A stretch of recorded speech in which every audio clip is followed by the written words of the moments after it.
Hello everyone, and welcome back to World of Warships Blitz with Terry.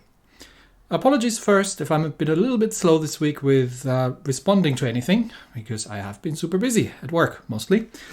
But it also means that I've forgotten something. And somebody actually pointed that out to me and said, "Oi, can you talk about the Blitz Pass?" What Blitz Pass? Right, there was a Blitz Pass going on. I completely missed that. Yes, and in the currently ongoing Blitz Pass, which is still active, so if you still want to get it, I think you can still get it, there is the Yahagi. Yahagi? I don't know. This is a Tier 5 premium Japanese light cruiser, and let's have a quick look at what that actually is. That is the main reward. I mean, there's obviously a lot of other rewards in the Blitz Pass in terms of resources, but this is kind of the main thing. So, this ship, this was a development from the Yubari, the Tier 4 extremely overpowered Japanese premium cruiser. She's got kind of big shoes to step in, and technically she was a pretty good Japanese ship. She was undergunned a little bit because she only had 650mm guns, but she did carry a very vicious torpedo load with the Type 93 long lance torpedoes in 2 quadruple launches. And she was well engineered. She wasn't super top heavy. She was actually quite seaworthy. And she was extremely lucky. So she was built, commissioned in the middle of the war, really, and made it through the Philippines campaign. And was constantly under air attack like everything else all the time. But she was actually not taking a scratch in all these battles. Then at the end, during the infamous Tengo offensive, the suicide run of the last remains of the Japanese fleet, she was sailing out with the Yamato and everybody else, and she actually got hit by planes quite a bit, took a torpedo, left her dead in the water, and then she took a couple more torpedoes plus bombs, and eventually then sunk. But this was not a bad ship, and we'll have a look in the game what she looks like. Again, big shoes to fill, the Yubari at Tier 4. So let's take a look. Light cruiser at Tier 5. The Furutaka is the Tech Tree one at Tier 5 is a heavy cruiser. So this thing has 150mm guns. Armor protection is very light. So typical light cruiser, lots of citadels and very little to protect it. She is reasonably quick with 34 knots. This is kind of what you'd expect from a Japanese cruiser. And the turn time of 5.7 seconds is very, very good. So she's very maneuverable as well, which is what you'd expect from a light cruiser. 6 guns, the 152mm. They're not bad. Actually, for a Japanese ship, they are pretty good. They don't fire. They have a huge rate of fire, but it's thoroughly acceptable. And the HE shells are reasonably punchy. I have citadeled Pensacola's at close range with these things, with HE shells. The armor piercing is a bit meh, but with 20-point additional damage, there's really also no reason to use it. You should just stick with the HE, especially that you get a 5% fire chance on these guns. But again, you only get 6 of them. But they are in 2 forward turrets and 1 aft. So there's the aft turret and the 2 super firing forward turrets, which means that you can fire 4 guns forward, which is not super terrible. Because you, again, are in an extremely light cruiser. So this is all about the torpedoes. We've got the 610mm long lance 2 quadruple launchers. They have a range of 8.4 kilometers. The reload time is on the long side, but you're Tier 5. 3,900 points of damage, and they're reasonably quick as well. So these torpedoes are great. What's also great about these torpedoes is, let's see if we can actually spot where the torpedo launchers are located. I'm not quite sure, to be honest. I should have looked that up first. There's the rear turret. There's like a crane for the float plane somewhere in the middle. Not sure where they are. They're supposed to be here somewhere, really. Interesting question. I would expect them, maybe they're hidden under this kind of structure here. I'm going to have to look that up because I really actually don't know where they are. But they're center mounted, like on a destroyer. So you can fire these 8 torpedoes in one direction, which is quite useful. Because you have to pay a price for this, but we'll get to that later. Besides these pretty murderous torpedoes, she actually has a reasonable amount of anti-aircraft firepower, and just like the Yubari, she also gets the defensive AA skill. Although it's mostly the light AA that has the power, the large caliber AA is really just not there. So unless you are being specifically targeted by a carrier, you're not going to be doing a huge amount because of the 1.5 kilometers range on this thing. But the concealment is also excellent. I've got her down to just over 6 kilometers. So you can totally stealth torp in this ship. And you're still going to get outspotted by destroyers, but not by much. So pretty good ship in that regard. For the elite bonus, I actually went with the advanced torpedo for one reason. While the main battery traverse speed would have been kind of nice, she's got a 9%. Japanese turrets are not known to turn very, very quickly. The 5% increase on the large caliber AA is pretty useless because, well, there isn't any to speak of. Hit points would have been good as well. So I think both of these are valid choices, really. But I kind of liked with the 5% fire chance, I liked the boost to the torpedo flooding and all these kind of things. Which brings us to the camo for now. I've actually put the Seaborne Assault camo, but you can totally also go with the historical camo if you feel that you really, really enjoy the ship and you want to spend 1,000 gold. Firing range, yes, is great. The initial firing range isn't that great. Torpedo range, yes, take it absolutely. Traverse speed, sure. About 4% surface detection is also great. But again, if you don't want to spend the gold, or you say like, no, I'm not playing the ship that often, Seaborne Assault is a really good addition for this kind of ship because, well, you get a better surface detection and she's pretty sneaky to begin with.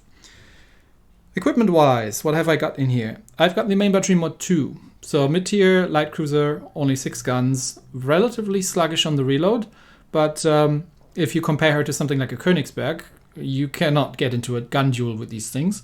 But if you're firing from range and you're mostly kiting, then reload is not a bad choice, actually. Alternatively, you can go for the main battery mod 1 to get the traverse up better. So if you are dogfighting and brawling, which you're usually not going to do very much, at least in the opening stage of a battle, but that's a valid choice, absolutely. Or the torpedo reload booster is also not a bad choice because it gives you have a very long torpedo reload time with 67 seconds for tier 5. So cutting that down to, I think it's about 64 seconds or so, you can do it, but I don't think you're actually going to get an extra torpedo spread out this way. So I haven't done the math, but it really depends when you're firing your first spread, and you're gonna have to be lucky to get an extra torpedo spread out of it. So, not a huge thing. Plus, it weakens the actual torpedo tubes, so they can get knocked out more easily. Propulsion in slot 2, yep, because light cruiser, and I've been playing around both with the steering gear mod 2 and with the propulsion mod, but in the end went for the steering mod because it does help a little bit if you are getting down and dirty, and because of another reason, and we'll get to that in a minute. But first of all, let's look at the commander. I've just put I'm trying to level that a little bit, so I've put a level 5 commander in here, underwater protection in first. Actually went with battlefield support for an extra air defense alert. And because again, if you're getting targeted by a carrier, you can actually do a little bit of damage to the planes. I've got the artillery maintenance. I've got the air defense expert in here. The thing is, let's look at that in a minute as well. The thing is, this doesn't really match the tech tree line very well. And I've got the survivalist. So for a tech tree cruiser trainer, you have the wrong skill set again, because she gets the engine accelerator and an air defense alert. Whereas if we're looking at the tech tree, the Japanese tech tree ships, so let's look at the heavy cruisers, just further up, they get precise aiming and none of the other skill. We do get the air defense alert starting at the Ibuki, so that's not completely wasted, but you've got to wait until tier 9 until it actually helps you. And the engine accelerator obviously isn't really a thing, and you have to sacrifice the victorious charge in the meantime, which isn't a huge sacrifice, But Torpedo Alert is a pretty good one as well, especially that these things don't have hydro. So a couple of choices here. Plus, you would usually want you might want Fire Supremacy, but Survivalist is a good skill to take, and Marksman probably, which again doesn't make any sense on this ship, but is something you would want to if you're setting it up as a captain trainer. So if you're trying to, if you're playing the Japanese tech tree and you're trying to swap out your captain into premium ships in order to get training done quicker, because you can swap it out without retraining between the tech tree ship and the premium one, then you have to take care that you're setting up the captain such that he actually matches the tech tree ships that you're aiming towards. So always check the higher tiers in the tech tree to see what you're building your captain towards, even if it doesn't completely match the premiums. The American premium battleships have the same problem, because their skill set is just different from the tech tree lines. All right, to the point where I said it's getting a little tricky. You'd think this is an extremely powerful ship for Tier 5, and she is quite powerful, but the Torpedo Angles are abysmal. You have to give, you're used to that. Normally the rearward-facing Torpedo Angles are a little bit better, but the forward-facing ones on Japanese cruisers are pretty terrible. And the problem with this thing is, even the rearward-facing ones are terrible. So you have to give full broadside while you are torpedoing things, which means that if you're facing anything that has nasty guns, but you can stealth torp, so I guess that counts for something. Anyway, let me show you a battle. You see what I mean.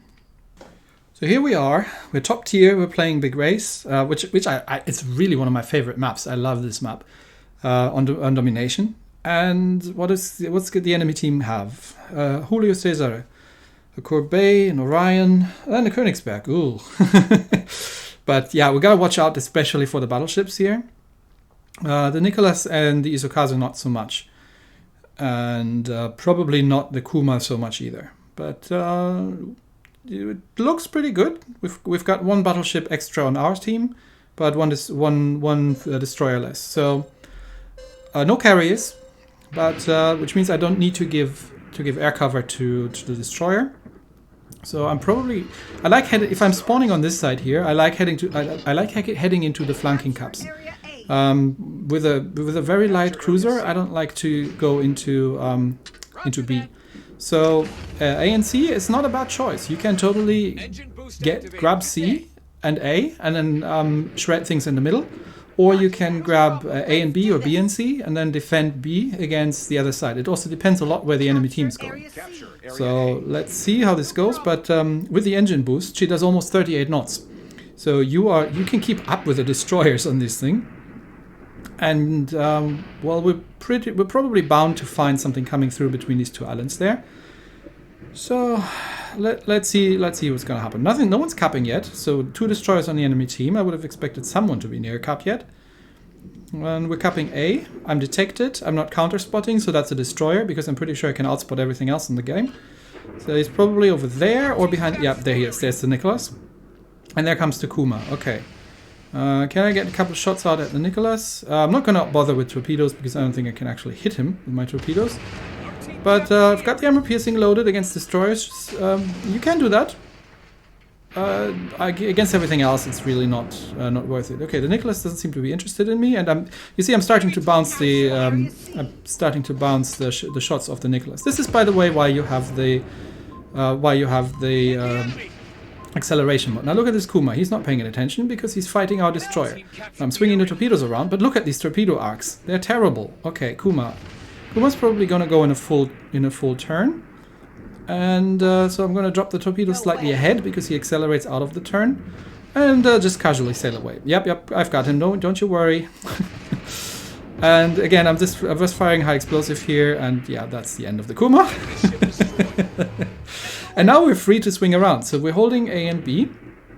And we've got one battleship contesting C, which means he's probably pretty dead. But the enemy team, we've defeated the push coming through. Because whatever went into the middle is dead. And now we can flank around and we can get in behind the battleships. And this is the other thing you can do. you can play this ship at range, and you should play this ship at range because you're not in a sturdy ship. Nope, can't lob that. You're not in a sturdy ship. You need to give an awful lot of broadside if you want to get your torpedoes away. So the much better play is to, as long as you can, and as long as you stay at range, or if you can flank around because you are fast, you can start making life difficult for the enemy team. So we've lost one of our cruisers, and they've lost the destroyer and the Kuma that I blapped out of the water earlier. So, but our battleships are extremely committed over there at A-Cup, so we do need to rush over here. This is not yet over, this is not yet won. We do need to rush over here and give them a bit of support, because they are concentrating, and I'm fully expecting our battleship over there to die. So now they're flanked. They've got a König over there in B-Cup, and there's a Königsberg as well, and they're all clustered around here in C, so we do need to be a little bit careful. Okay, Julio Cesar in the full turn. Again, he's going to accelerate out of the turn, so I'm leading my torps ahead. I'm expecting him to do a full turn, and I need to kite away, because if he starts shooting at me, and he does, yeah, I need to make sure that I'm getting on. This is why I have the steering mod instead of the speed mod. But yeah, these torpedoes look good. Okay, now he's flooding. Is he perma-flooding? No, he's not. He's damage conning. So I'm going to try and set him on fire. And at this range, I can dodge his shots if they're coming in. Plus my high explosives actually do full pens. So I'm just going to turn in, dodge under the shots mostly, just a couple of overpens in the superstructure, because he was aiming behind me, where I was originally. Slow down, reverse a little bit, just throw him off. Okay, that's a perma-fire. Let's see if we can get a second one. A couple more shots in. And they've lost, that's a second perma-fire. Okay, he's dead. So now, yeah, we're one ship ahead. We've been holding 2 cups. That's pretty much decided. And there it goes. Julio Cesar is down. So now we're going to rush the rest of them. Because even if I die here, our team should we've almost got a 300 points lead. So there's not much that can go wrong here. Okay, so just using the forward guns, not giving broadside to anyone. And there comes a Königsberg. So Orions, keep the fire up. Do not want to give broadside. Okay, Königsberg's not shooting at me. What do you want to bet he's got? Oh no, he's shooting the other side. So no, he's still not shooting. What do you want to bet he's trying to torp me? Okay, so slam her in reverse. 2 torps out. Yep, that hurt. But these Königsberg torps are going to miss. And mine don't. Okay, can I get the gun swung around for a double kill on the Orion? No. König beats me to it. That's fine, that's fair. That was the last ship alive. Totally fine. But yeah, that's the Yahagi. Not a brawler. It's a distance ship. It's a ship. It's a flanker. It's a kiter. But if you get into a brawl, don't underestimate the torpedoes on that thing, because these torpedoes are absolutely murderous. Now, as you've seen on the Chaser and well, just wiping off the cruisers from the face as well. Fun ship that. Definitely, again, if you like the Japanese cruisers and you're okay with the torpedo angles, and you're okay with playing at range and playing them smartly. If you rush head on into anything with the ship, you're gonna get killed. But if you play them smartly and on the outsides of the action, then you can do great things in them. So that's the Yahagi. Thanks everybody, and I'll see you next time. Bye.